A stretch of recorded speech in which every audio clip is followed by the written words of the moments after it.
Hello friends, welcome to navigate institute. स्वागत है आप सभी का। आज के इस सेशन में हम मध्य प्रदेश जनरल नॉलेज यानी एमपीजीके से जुड़े हुए मल्टीपल चॉइस क्वेश्चंस की प्रैक्टिस करेंगे। तो हमारा आज का ये सेशन जो है एमपीजीके के एमसीक्यूज पर यानी मल्टीपल चॉइस क्वेश्चंस पर, बहुविकल्पीय प्रश्नों पर, उनकी प्रैक्टिस पर आधारित है। तो शुरू करते हैं without wasting time. First question है, Nauradehi wild life sanctuary is located. Nauradehi अभयारण्य निम्न में से कहां पर है, किस जिले में है, ये आपको बताना है। Your options are a Sagar, b Hoshangabad, c Satna या d Mandla. Nauradehi wild life sanctuary यानी नौरादेही अभयारण्य इनमें से किस जिले में अवस्थित या स्थित है? सागर, होशंगाबाद, सतना या मंडला। कहां पर नौरादेही वाइल्ड लाइफ सेंचुरी है, ये आपको बताना है कि नौरादेही वाइल्ड लाइफ सेंचुरी कहां पर है। तो ये फैक्चुअल क्वेश्चन है। नौरादेही वाइल्ड लाइफ सेंचुरी जो है वो कहां पर है? सागर जिले में है। नौरादेही जो है वो सागर जिले में पड़ती है। आप लोग जानते हैं नौरादेही सागर डिस्ट्रिक्ट में है। ओके, अगला क्वेश्चन देखते हैं। Fort of Dhar is built by. Dhar का किला इनमें से किसने बनवाया था? आपके ऑप्शंस है ए अलाउद्दीन खिलजी, बी मोहम्मद बिन तुगलक, सी जहांगीर और डी औरंगजेब। निम्नलिखित में से किसने धार का किला बनवाया था? अलाउद्दीन खिलजी, मोहम्मद बिन तुगलक, जहांगीर और औरंगजेब। यह आपको बताना है कि किसने बनवाया था धार का किला। No no no no no no, Dhar का किला जो है वो किसने बनवाया था, ये आपको बताना है।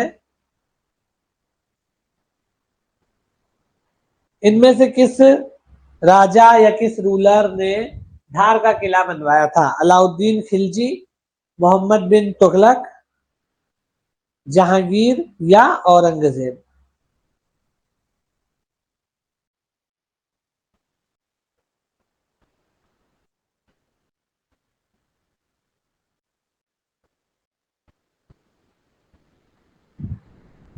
फिर भी है। Okay, so the answer is Muhammad bin Tughlaq. Yes, Alauddin Khilji ने नहीं बनवाया। अलाउद्दीन खिलजी जो है उसने मंदसौर में एक किला बनवाया है, मंदसौर का किला।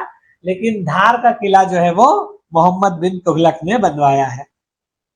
मोहम्मद बिन तुगलक दिल्ली सल्तनत में ही एक राजा होता है, मतलब एक शासक होता है तुगलक डायनेस्टी में। और वो जब साउथ में देवगिरी पर आक्रमण करने के लिए जाता है दौलताबाद में, तो वो बीच में पड़ाव डालता है धार में। और उसको ये जगह स्ट्रेटेजिकली बड़ी इंपॉर्टेंट लगती है क्योंकि ये नॉर्थ और साउथ के बीच में कनेक्टिंग पॉइंट की तरह से है कि अगर आपको नॉर्थ और साउथ दोनों जगह पर अपना नियंत्रण रखना है, कंट्रोल रखना है, तो बीच में कोई ऐसी लोकेशन होनी चाहिए जो कंट्रोल दोनों तरफ रख सके छावनी की तरह से। तो उसने धार में इस किले का निर्माण करवाया था मोहम्मद बिन तुगलक ने। इसी किले के अंदर खरबूजा महल भी है। खरबूजा महल के बारे में भी पूछा जाता है कि कहाँ है, तो वो धार के किले में ही क्या है? खरबूजा महल है।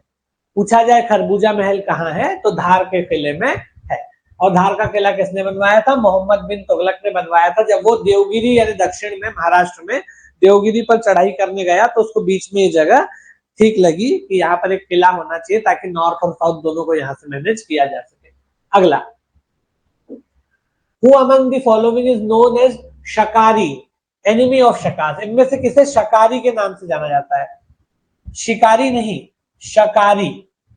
न शिकारी है न शाकाहारी है, क्या है? शकारी। शकारी का मतलब होता है शकों का शत्रु, अरि का मतलब होता है शत्रु। ये शब्द बना है शक और अरि, इन दो शब्दों से।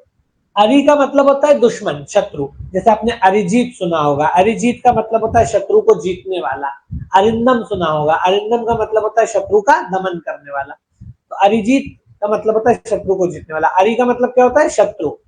तो इनमें से किसे शकारी यानी एनिमी ऑफ शकाज या शकारी जाना जाता है?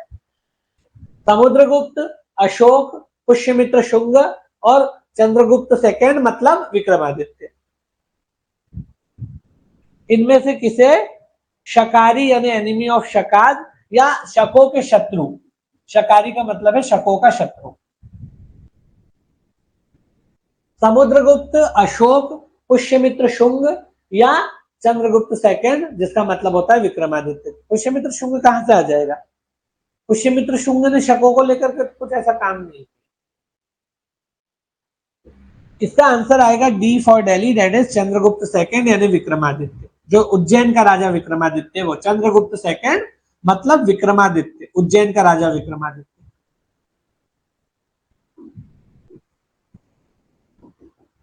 इसे शकारी के नाम से जाना जाता है। क्यों? क्योंकि इसने मालवा के शकों को धूल दूसरित कर दिया था, मिट्टी में मिला दिया था, बहुत मारा था मालवा के शकों को, इसीलिए इसको शकारी कहते हैं। होता क्या है कि समुद्रगुप्त का बेटा है, समुद्रगुप्त का लड़का होता है ये। समुद्रगुप्त के दो बेटे होते हैं, रामगुप्त और चंद्रगुप्त सेकंड। रामगुप्त बड़ा होता है, ये छोटा होता है। समुद्रगुप्त की मृत्यु के बाद रामगुप्त राजा बनता है और मालवा के शकों पर चढ़ाई कर देता है। शक जो है न केवल रामगुप्त को बंदी बना लेते हैं, बल्कि उसे छोड़ने के बदले उसकी पत्नी रानी ध्रुव स्वामिनी की मांग करते हैं, जिसको रामगुप्त मान लेता है और ध्रुव स्वामिनी को शकों को छोड़ दे, मतलब शकों को सौंप देता है और अपनी जान जो है वो बचवा लेता है उनसे।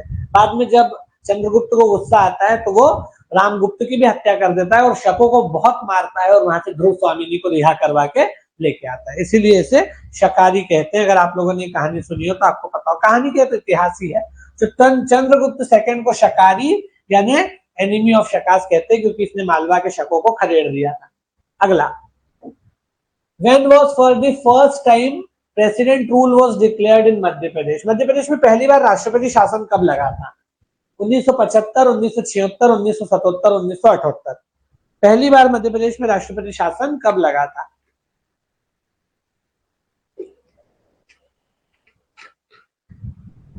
मध्य प्रदेश में राष्ट्रपति शासन काफी बाद में लगा, इसका मतलब है।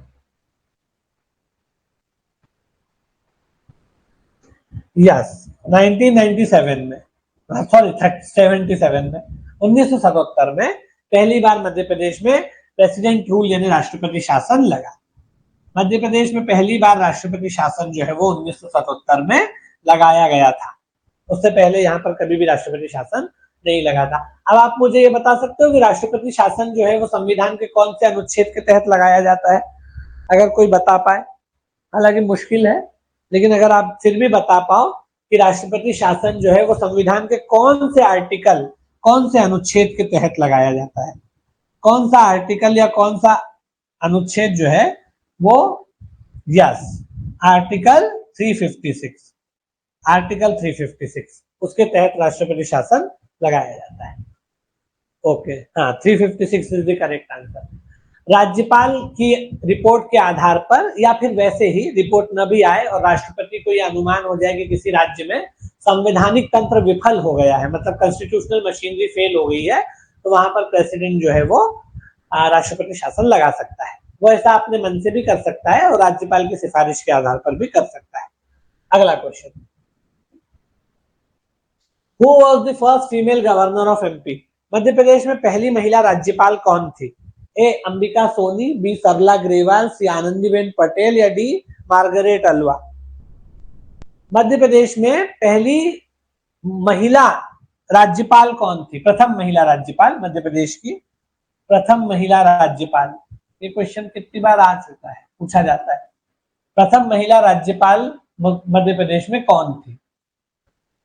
ए अंबिका सोनी, बी सरला गरेवाल, सी आनंदीबेन पटेल या d Margaret Alva. Okay, so the answer is b, that is Sarla Grewal. Sarla Grewal जो है वो पहली बार, मतलब पहली महिला थी जो एमपी की राज्यपाल बनी थी।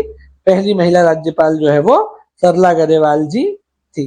सरला ग्रेवाल जो है उनका टाइम में मुख्य मतलब 1989 और 90 का है, 1989-90 के आसपास ये समय जो है वो उनका है।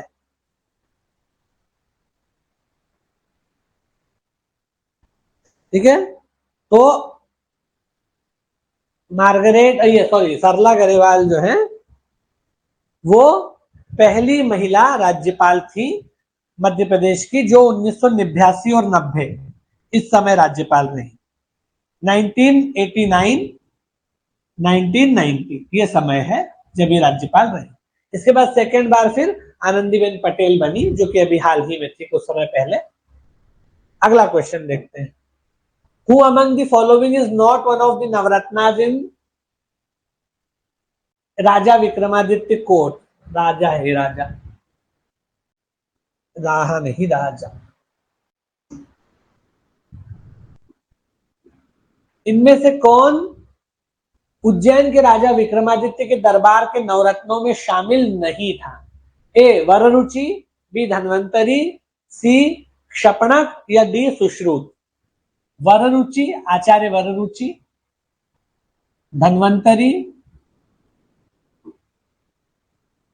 क्षपणक या सुश्रुत? इनमें से कौन उज्जैन के राजा विक्रमादित्य के नवरत्नों में शामिल नहीं था? नॉट लिखा है। देखिए, विक्रमादित्य के दरबार में भी नवरत्न थे। नवरत्नों की परंपरा केवल अकबर ने शुरू नहीं की है, अकबर से पहले भी नवरत्नों की परंपरा थी, और नवरत्न राजा विक्रमादित्य के दरबार में भी नवरत्न थे गुप्ता पीरियड में, as early age Gupta period. गुप्त काल में राजा विक्रमादित्य, जिसका नाम चंद्रगुप्त सेकंड भी था, जो कि उज्जैन का कैपिटल था, जिसका उज्जैन का क्या पूरे साम्राज्य का ही राजा था, लेकिन उसकी कैपिटल क्या थी? उज्जैन थी। उज्जैनी बोलते थे उस टाइम पे। इसमें नवरत्न थे, तो इनमें कौन नहीं था? आप लोगों को शायद ये पता नहीं है। ओके, इसके नवरत्न आप लोग पढ़ लेना, क्योंकि क्वेश्चन आता है। डी इसमें नहीं था, डी मतलब सुश्रुत। सुश्रुत इनके दरबार में कभी नहीं रहे, तो सुश्रुत इनके नवरत्नों में शामिल नहीं थे। बाकी जो तीन है,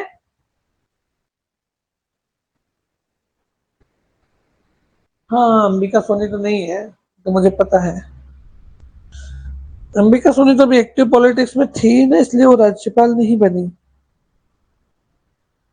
आप ये बताओ, सुश्रुत आएगा, इसका उत्तर क्या है? सुश्रुत। सुश्रुत इनके दरबार में नहीं थे। बाकी आचार्य वररुचि, आचार्य धन्वंतरी और क्षपणक, ये तीनों ही थे, तीनों ही इनके नवरत्नों में शामिल थे। ठीक है। धन्वंतरी जो है वो, उनका संबंध मेडिकल साइंस, मतलब राजवैद्य थे ये। धन्वंतरी जो थे वो क्या थे? राजवैद्य थे, डॉक्टर थे, मतलब राजवैद्य थे। क्षपणक जो है वो गुप्तचर विभाग के थे। गुप्तचर विभाग मतलब समझते हो ना, जैसे आजकल रॉ और आईबी है, उस तरह के। जैसे आजकल रॉ है, आईबी है, intelligence bureau, research and analysis wing, इस टाइप के जो गुप्तचर विभाग था, उसके प्रमुख थे क्षपणक। और आचार्य वररुचि जो थे वो साहित्यकार थे और ज्योतिष का भी काम जानते थे। तो साहित्य और ज्योतिष दोनों विद्या में निपुण थे, साहित्य और ज्योतिष दोनों विद्या में। सुश्रुत इनके दरबार में कभी भी नहीं रहे, बाकी तीन थे। अगला क्वेश्चन भी इससे मिलता जुलता है। Who among the following is one of the Navratnas in Raja Vikramaditya court? इनमें से कौन नवरत्नों में शामिल था? अब आपको ये बताना है, ये विक्रमादित्य के ही नवरत्नों में से इनमें से कौन शामिल था? Which of the following या who among the following is one of the Navratnas in Raja Vikramaditya court? इनमें से कौन राजा विक्रमादित्य के कोर्ट में, यानी उनके दरबार में, नवरत्नों में शामिल था? ए चरक, बी पतंजलि, सी बादरायण या दी घाट खरपर? चरक, पतंजलि, बादरायण या घाटकर पर? B, that is Patanjali. अरे पतंजलि कहां से आ जाएगा? पतंजलि तो पुष्यमित्र शुंग का राजकवि है, और राज गुरु है, पुरोहित है। मैंने आपको बताया है चंद्रेश कि पुष्यमित्र शुंग जो, अच्छा आप लोगों को मैंने नहीं बताया, सॉरी मैंने आपको पढ़ाया ही नहीं। पुष्यमित्र शुंग जो है वो 2 बार अश्वमेध यज्ञ करवाता है। पुष्यमित्र शुंग जो है वो 2 बार अश्वमेध यज्ञ करवाता है, क्योंकि इसके पहले जो है मौर्य साम्राज्य है, इसके पहले जो राजा है पुष्यमित्र शुंग के पहले, वो कौन है? बृहद्रथ। बृहद्रथ है, और बृहद्रथ किस साम्राज्य का है? मौर्य साम्राज्य का है। और मौर्य साम्राज्य के जो राजा हैं वो निम्न जाति के, निम्न कुल के हैं। निम्न कुल के मतलब ये लोग वृषल है। वृषल का मतलब आप समझ लो दलित जिसको बोलते हैं, निम्न कुल के हैं। ठीक है। और बृहद्रथ की हत्या करके जब पुष्यमित्र शुंग जो है राजा बनता है, तो पुष्यमित्र शुंग ब्राह्मण है, तो रिवाइवल ऑफ हिंदुइज्म या रिवाइवल ऑफ ब्राह्मण धर्म की तरह से इसको देखा जाता है। तो पुष्यमित्र शुंग इस बात को एसर्ट करने के लिए 2 बार अश्वमेध यज्ञ करवाता है, और दोनों बार इसका अश्वमेध यज्ञ जो संपन्न करवाते हैं वो मुख्य राजपुरोहित होते हैं पतंजलि, जिनके नाम से रामदेव बाबा के प्रोडक्ट बिकते हैं ना, ये वही वाले पतंजलि है, योग गुरु पतंजलि बोलते हैं। तो ये पतंजलि पुष्यमित्र शुंग के राजपुरोहित है जो दोनों बार इसका अश्वमेध यज्ञ संपन्न करवाते हैं। ये तो आ ही नहीं सकता है। आएगा इसका घटखरपर, डी, घटखरपर ये रहता है इसमें। बाकी ना तो चरक है, ना सुश्रुत है, ना ये बादरायण वगैरह, ये लोग इसके समकालीन नहीं है, ये तो पुराने लोग हो गए। ठीक है, अगला देखो। On which occasion is Masaniya folk song sung in Nimar reason? कौन से ओकेजन पे, कौन से मौके पे, मतलब ओकेजन मतलब अवसर पर, किस मौके पर, किस अवसर पर मसानिया फोक सॉन्ग गाए जाते हैं? किस अवसर पर या किस मौके पर मसानिया नाम के लोकगीत गाए जाते हैं? मसानिया, मसानिया लोकगीत ये कहाँ गाए जाते हैं? ये तो यही दे दिया कि निमाड़ में गाए जाते हैं, निमाड़ के इलाके में गाए जाते हैं, लेकिन कौन से अवसर पर, कौन से मौके पर गाए जाते हैं? A marriage, B Holi, C death या डी दिवाली? इनमें से कब गाए जाते हैं मसानिया?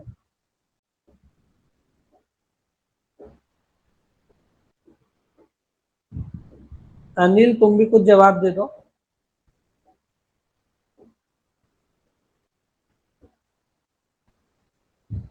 I think Holi. Okay. Anybody else?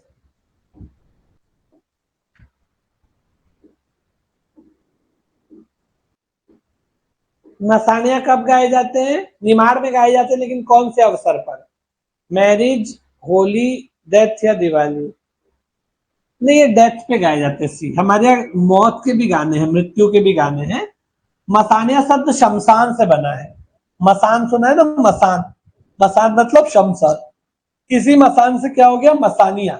मसानिया मतलब मृत्यु के गीत, मसान में जाने वाले व्यक्ति के लिए गीत। मसानिया शब्द कहां से बना है? मसान से। मसान मतलब शमशान, शमशान से क्या हो गया मसान, और मसान से क्या हो गया मसानिया। मसानिया का मतलब डेथ, डेथ पे जो गीत गाए जाते हैं, मृत्यु पे गाए जाते हैं। देखिए हमारे मृत्यु के लिए भी गीत है, हमारी परंपरा में मृत्यु जो है उसके बारे में भी गीत है। जब कोई व्यक्ति की मृत्यु होती है तो उसे भी गीत गा करके विदा किया जाता है अंतिम यात्रा में, और वैसे भी गीत गाए जाते हैं। और इन गीतों का जो विषय रहता है वो रहता है जीवन की निस्सारता, कि आत्मा अमर है, देह जो है उसका कोई वो नहीं है, देह तो टेम्पररी चीज है, और आत्मा जो है शरीर छोड़ करके मुक्त हो गई, आजाद हो गई, और आत्मा तो अमर है ना। शरीर जो है वो तो केवल चोला है, कपड़े हैं, आत्मा अमर है, ये भाव रहता है इसमें। अगला, Chitravan painting is related to which area? Chitravan painting जो है वो कौन से क्षेत्र की है? ए निमाड़, आप लोग इतने लेट लेट क्यों आते हैं यार? महेंद्र, श्रुति, अभी आधा हो गया है फिर आप आए हो। श्रुति और महेंद्र, आप लोग इतने लेट क्यों आए? इतने सारा तो हो गया है क्वेश्चन।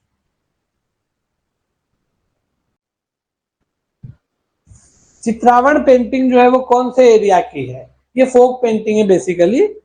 कौन से एरिया की है? मालवा, निमाड़, बुंदेलखंड या बघेलखंड? ये आपको बताना है। मालवा, निमाड़, बुंदेलखंड या बघेलखंड?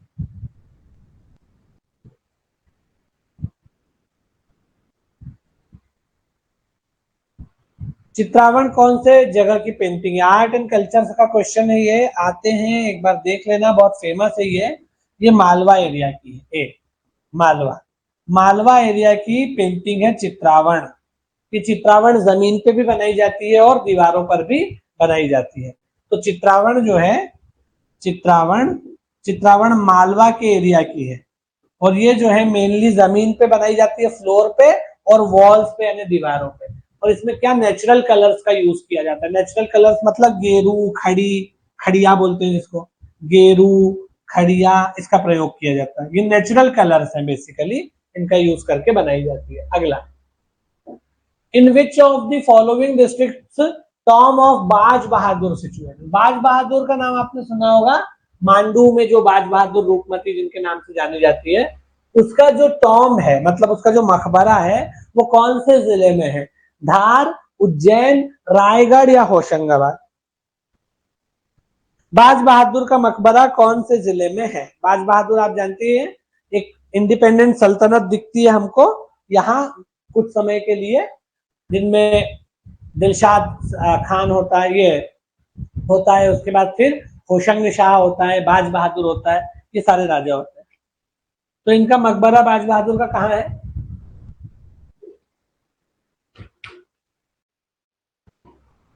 ओके, बाज बहादुर का मकबरा जो है वो रायगढ़ में है, सारंगपुर नाम की एक जगह है वहां पर है, राजगढ़ जिले में, राजगढ़ जिले में इसका मकबरा है। सारंगपुर सारंगपुर नाम की जगह है उसके पास। एक्चुअली क्या होता है कि अकबर के सेनापतियों से इसकी भिड़ंत होती है, मतलब अकबर इस पे हमला कर देता है। अकबर तो नहीं जाता, उसके सेनापति जाते हैं। पीर मोहम्मद खान रहता है, आदम खान रहता है, ये दो लोग रहते हैं। आदम खान आप जानते हैं महामंगा का बेटा जो होता है वो, आदम खान और पीर मोहम्मद खान, ये दोनों अकबर की तरफ से बाज बहादुर पर हमला करते हैं और इनके बीच में एक बैटल होता है जिसको बैटल ऑफ सारंगपुर बोलते हैं, सारंगपुर की लड़ाई, बैटल ऑफ सारंगपुर या सारंगपुर की लड़ाई। बैटल ऑफ सारंगपुर में बाज बहादुर जो है उसको हरा दिया जाता है अकबर की सेना के द्वारा और इसको बंदी बना लिया जाता है, और बाद में फिर यहीं पर इसकी मौत होती है और अकबर ही इसके लिए कब्र बनवाता है। ये जो मकबरा है ये अकबर ने खुद बनवाया है बाज बहादुर के लिए, जो कि रायगढ़ जिले में है। अगला, उदयगिरी की गुफाएं किससे रिलेटेड है, मतलब कौन से समय से रिलेटेड है? A Mauryan period, b copper stone period, b c palaeolithic period या डी गुप्ता पीरियड। उदयगिरी की गुफाएं जो हैं उनका संबंध कौन से समय से है? मौर्य कालखंड से, ताम्रपाषाण युग से, ताम्रपाषाण युग से, पैलियोलिथिक को क्या बोलेंगे हिंदी में? पुरापाषाण, पुरापाषाण युग से, और गुप्ता पीरियड को तो गुप्त काल ही बोलेंगे या गुप्त काल से। उदयगिरी की गुफाओं का संबंध इनमें से कौन से समय से है? मौर्य काल, ताम्रपाषाण काल, पुरापाषाण काल या गुप्त काल? A, that is Mauryan period. No, a is not correct answer. Udayagiri में कहा मिलता है मौर्य काल का कुछ? उदयगिरी कौन से जिले में ये पता है क्या? उदयगिरी कौन से डिस्ट्रिक्ट में पड़ता है? पहले तो ये बताओ कि उदयगिरी जिला क्या है, उसके बाद बाकी बात करेंगे।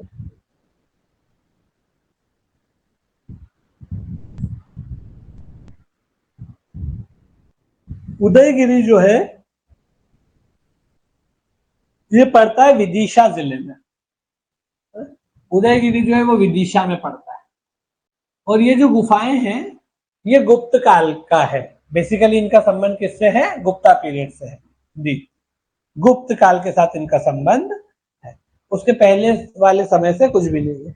यस, विदिशा में है, ये तो आपने सही बताया, विदिशा जिले में पड़ती है और इसका संबंध गुप्त काल के साथ है, उससे पहले के पीरियड से इसका संबंध नहीं। आगे,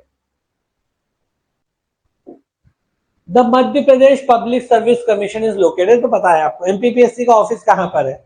इंदौर, भोपाल, इंदौर, भोपाल, जबलपुर या ग्वालियर? एमपीपीएससी का ऑफिस कहां, ये बताइए।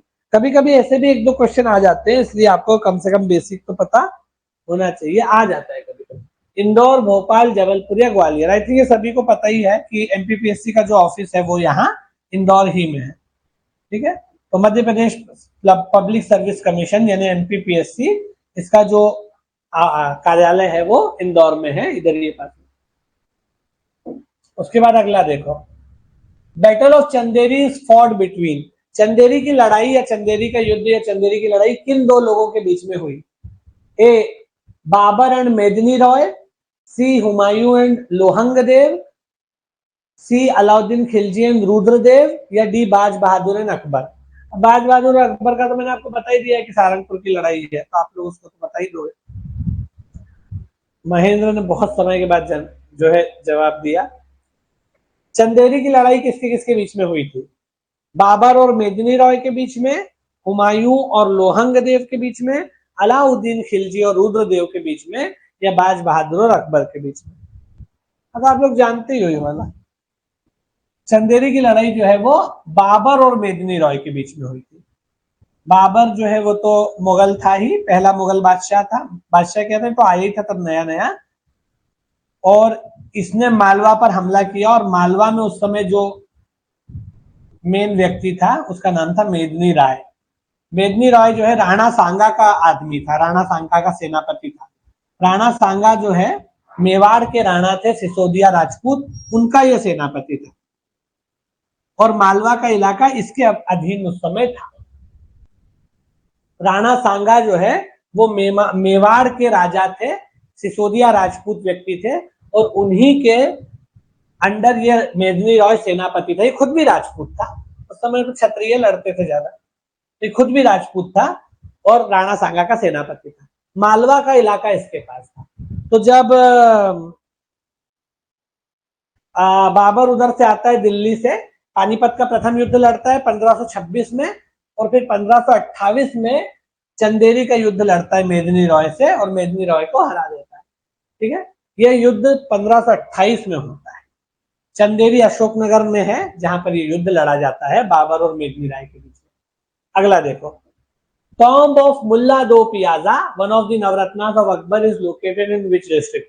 मुल्ला दो प्याजा जो कि अकबर के नवरत्नों में एक थे, उनका मकबरा कहां पर है, किस जिले में? रायसेन, विदिशा, हरदा या सीहोर?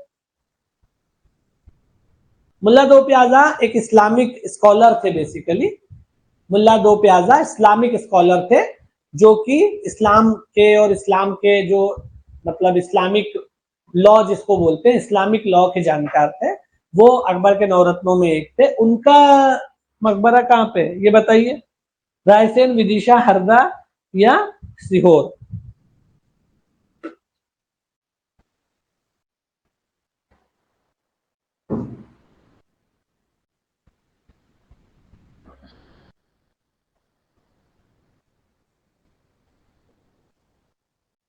ओके, ये लग रहा है दैट इज रायसेन। नहीं, ऐसे कैसे लग जाता है? कोई लॉजिक होना चाहिए। इसका आएगा सी, हरदा। सभी लग रहा है, क्या आपको नहीं लग रहा है? इसमें हर जगह हो सकता है, चारों तो छोटे छोटे शहर है भाई, हरदा भी छोटा है, सीहोर भी है, विदिशा कहीं भी हो सकता है। इसमें ए लगने के पीछे क्या लॉजिक? हरदा में है, हरदा में हांडिया नाम की एक जगह है, हांडिया में है। हांडिया हरदा जिले में पड़ता है, वहां पर मुल्ला दो प्याजा का मकबरा बना हुआ है। एक और मकबरे की बात कर लेते हैं अंतिम, टॉम्ब ऑफ बैजू बावरा। बैजू बावरा का मकबरा, बैजू बावरा एक बहुत अच्छे सिंगर और म्यूजिशियन थे, संगीतज्ञ थे और गायक थे हिंदुस्तानी क्लासिकल के। उनका मकबरा का है अशोकनगर, सिंगरौली, ग्वालियर या टीकमगढ़?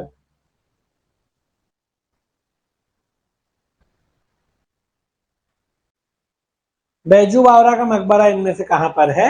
अशोकनगर में है, सिंगरौली में है, ग्वालियर में है या टीकमगढ़ में है? ये बताइए। बैजू बावरा का नाम था बैजनाथ मिश्रा। ये भी जो है सिंगर थे और म्यूजिशियन थे जिनका संबंध मध्य प्रदेश के साथ है। बैजनाथ मिश्र, नहीं पता? बैजू बावरा जो है उनका मकबरा अशोकनगर में ही है, चंदेरी में। कहां पर है? चंदेरी। चंदेरी नाम की जगह पर है जो कि अशोकनगर डिस्ट्रिक्ट में पड़ती है। तो बैजू बावरा का मकबरा चंदेरी यानी अशोकनगर जिले में आता है। ठीक है, तो आज के प्रैक्टिस सेशन को यहाँ पर खत्म करते हैं। एमपीजीके से रिलेटेड ये प्रैक्टिस सेशन था, मल्टीपल चॉइस क्वेश्चंस का। होप आप लोगों को इससे फायदा मिलेगा, आपको थोड़ा आइडिया लगेगा कि कैसे क्वेश्चंस बनेंगे एमपीजीके में। और लगातार आप प्रैक्टिस करते रहिए तो एमपीजीके के बहुत सारे क्वेश्चन बहुत आसानी आते हैं, बहुत मुश्किल तो नहीं आते, सरल स्तर के रहते हैं। लेकिन अगर आप नहीं पढ़ेंगे तो सरल स्तर भी कठिन हो जाता है। तो सिंपल क्वेश्चंस रहते हैं, लगातार इनकी प्रैक्टिस करते रहिए, आप लोगों को एग्जाम में बेनिफिट करेंगे। तो आज के इस प्रैक्टिस सेशन को यही एंड करते हैं। Thank you very much.